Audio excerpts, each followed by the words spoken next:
એકતામાં બળ. એક ગાઢ જંગલ હતું. જંગલમાં એક પારધી કબૂતરોનો શિકાર કરવા આવ્યો હતો.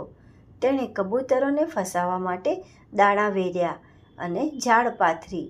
ભોળા કબૂતરો દાણા જોઈ ચણવા આવ્યા અને દાણા ચણવા જતાં જાળમાં ફસાઈ ગયા. પરંતુ એક શાણો કબૂતર જાળ જોઈ દૂર બેસી કબૂતરોને જોતો રહ્યો.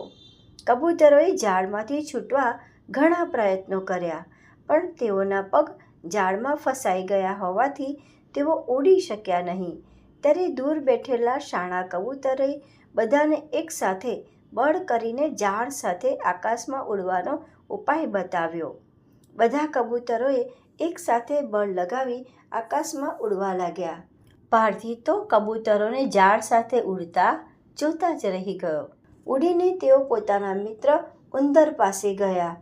તેણે પોતાના બધા મિત્રોને ભેગા કર્યા ને પલભરમાં તો ઉંદરોએ જાળ કાપી નાખી અને બધા કબૂતરો જાળમાંથી છૂટી ગયા અને મિત્ર ઉંદરનો આભાર માન્યો અને ઊંચે આકાશમાં ઉડી ગયા. આ વાર્તા પરથી બોધ મળે છે કે એકતામાં જ બળ હોય છે.